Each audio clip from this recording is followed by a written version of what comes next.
Para continuar con el ciclo de entrevistas en imágenes cardíacas, vamos a continuar hablando de resonancia cardíaca. Ya en el video previo hablamos de la tomografía cardíaca y de la multi-slice coronaria, y ahora vamos a continuar hablando con la doctora Sofía Picabea sobre resonancia cardíaca.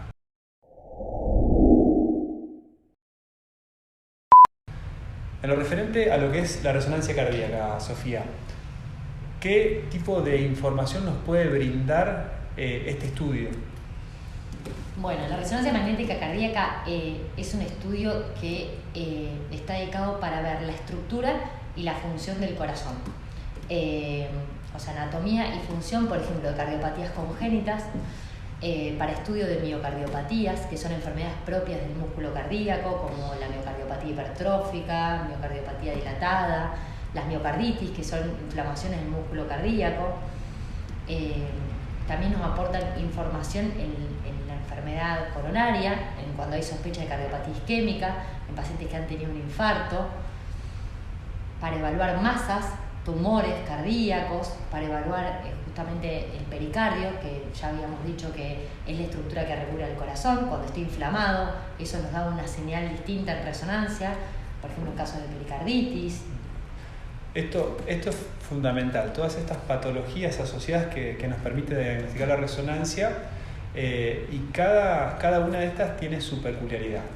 En lo referente a lo que es la resonancia, nos permite, como bien dijiste vos, ver inflamación. Así que es difícil a través de otro método cardíaco poder ver inflamación, y nos permite diagnosticar, por ejemplo, una miocarditis o una infección por un virus a nivel del corazón, ¿sí? Y también nos permite ver cicatriz, nos permite diferenciar una cicatriz. Exacto. Diferenciar, por ejemplo, esta cicatriz nos puede ayudar a tomar decisiones sobre si una arteria, como por ejemplo una arteria coronaria que ha sufrido un infarto, y si tiene una cicatriz de tal dimensión, puede ser o no abierto, si se conviene abrir esa arteria o no. Exactamente, eso por resonancia se llama, nosotros evaluamos perfusión y viabilidad, ¿sí? Nosotros lo que podemos ver es, primero en un paciente que tuvo un infarto, cuantificar la extensión de esa fibrosis, de ese infarto, y ver si hay distintas zonas del corazón que tienen, a pesar de estar infartadas, si tienen la capacidad de recuperarse. Entonces, si vale la pena hacer algún tipo de revascularización, es decir, de poder abrir esa arteria. Y hablamos de que hay un porcentaje de cicatriz en la pared. Habitualmente, cuando nosotros tenemos un porcentaje de cicatriz que es mayor al 50, al 75%, decimos que es difícil que esa arteria pueda llegar a recuperar, por ejemplo, la fuerza después de la apertura, ya sea a través de una cirugía o de una angioplastia. Exactamente, ese sería el valor de corte. Ya más del 50% de la fibrosis en un segmento, ¿sí? Ya nos indica de que la fibrosis es más transmural y que muy difícilmente ese músculo se recupere de ese infarto o de esa patología que tiene el paciente, ¿sí? En lo referente a lo que es las miocardiopatías, que nombraste muy bien, nosotros podemos diferenciar una o dos que son específicas a través de la resonancia, y nos va a dar un tanto pronóstico como diagnóstico. Por ejemplo, la miocardiopatía ritmogénica.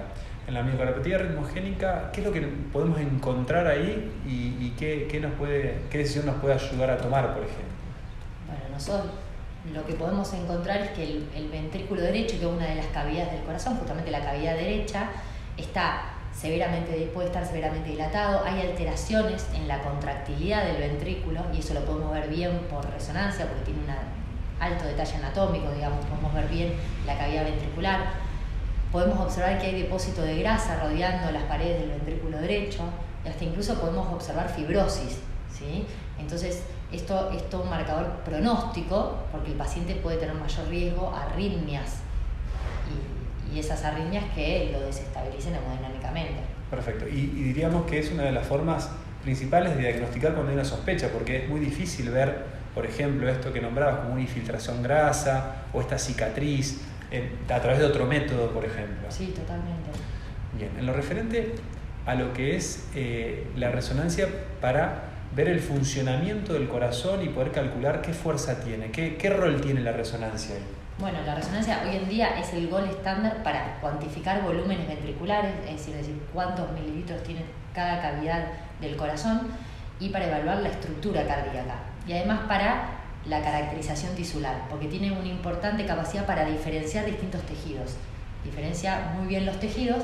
Entonces hoy en día es el patrón oro para cálculo de función ventricular, volúmenes ventriculares, para cuantificar también la masa ventricular de forma mucho más precisa que otro estudio por imagen. Perfecto. A veces nosotros hablamos de cicatriz en el corazón, y esta cicatriz en el corazón a veces nos puede ayudar a tomar ciertas decisiones. A veces cuando hay una cicatriz en el corazón hay mayor riesgo de arritmia, como así también hay posibilidad de tratar ciertas arritmias, porque uno a través de ver esa cicatriz lo que puede tratar de cortar es un círculo de arritmia que se genera alrededor de esa cicatriz. En este caso la resonancia nos ayuda no solamente a tomar decisiones, como por ejemplo en algún caso colocar un cardiodefibrilador cuando hay una arritmia y vemos cicatriz, porque entendemos que el riesgo de arritmia de esta persona va a ser mayor, como así también decir, bueno, tenemos esta arritmia, podemos intentar a través de lo que se llama una ablación, que es una forma de cortar el circuito de la arritmia, quemar un sector y poder ayudar a un paciente que no vuelva a tener arritmias. Ahora nos volvemos a poner en la piel del paciente y contanos un poco cómo es el proceso de hacerse una resonancia. Bien, la resonancia por sí es un estudio por imagen no invasivo que utiliza un potente campo magnético para obtener las imágenes del corazón que acabamos de definir muy bien. Entonces, al ser un potente campo magnético, el paciente va a estar en una camilla, como hablábamos en tomografía, lo mismo, pero un poco más cerrado. También es un tubo abierto a los extremos, pero por delante del pecho el paciente tiene que estar en decúbito supino, es decir, en posición acostado boca arriba. Delante del pecho el paciente tiene una bobina, ¿sí? Que es una estructura, digamos, que tal vez lo siente un poco más estrecho al tubo. Y la gran diferencia es que el estudio dura aproximadamente 45 minutos 50, ¿sí? En donde le vamos pidiendo al paciente que realice ejercicios de respiración, tiene que hacer apneas prolongadas, es decir, detener la respiración por un tiempo específico y bueno, ya después de los 50 minutos el paciente ya puede hacer una vida normal, pero en mayor. Tenemos que explicarle a los pacientes cómo es la metodología del estudio, porque uno conociendo y sabiendo que va a ser escuchado o que se va a tener en cuenta cualquier cosa que necesite, a veces uno va con menor ansiedad a un estudio también y más tranquilo, si uno le explica y a veces también se puede dar alguna medicación ansiolítica o para reducir un poco la carga de angustia y ansiedad frente al estudio y poder terminar mejor el estudio y hacerlo más tranquilo también. Incluso en pacientes con claustrofobia, lo que podemos indicar es una sedación ligera y con eso no hay ningún problema. No hay ningún problema. Sí. En lo referente a lo que es la posibilidad de resolución, como hablábamos, ¿ha cambiado en estos últimos años la capacidad de resolución con los distintos tipos de resonadores? Sí, ha cambiado como en la tomografía, digamos. La tomografía ha avanzado más, pero la resonancia también, y la definición de la imagen es mucho mejor en los nuevos resonadores, digamos. Tenemos una calidad de imagen hoy en día muy buena. Y además de ver toda la estructura cardíaca, también podemos evaluar válvulas, como decíamos, pericardio, si hay alguna masa, con un alto detalle anatómico, es lo que estamos viendo. Y para agregar también, ¿qué pacientes, por ejemplo, no se pueden hacer una resonancia porque tienen algún metal dentro? Como dijimos, el resonador es un imán grande. ¿Qué pacientes no podrían hacerse una resonancia, por ejemplo? Bueno, los pacientes que tienen algún artefacto o dispositivo que sea de metal, de un material ferromagnético, ¿sí? Porque justamente es un potente imán. Entonces, como por ejemplo, cuerpos extraños o clips, los clips que se utilizan para tratamiento de aneurismas cerebrales, aquellos pacientes que tienen implantes cocleares o audífonos.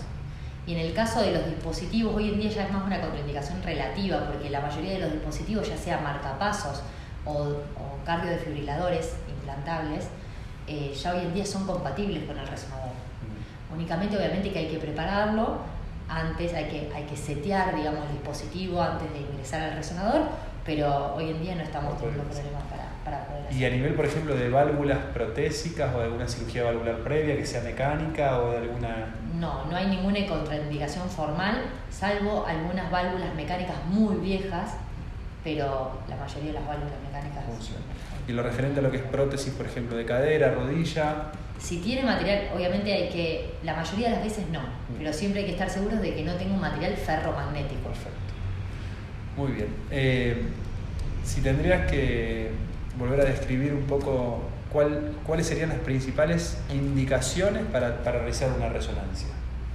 Bueno, la mayor indicación son las miocardiopatías, como charlamos, todas las miocardiopatías, en pacientes con enfermedad coronaria, en la cardiopatía isquémica, en las cardiopatías congénitas, también se utiliza mucho la resonancia cardíaca, para diagnosticar enfermedad del pericardio, que es la estructura que recubre el corazón, y para diagnosticar tumores.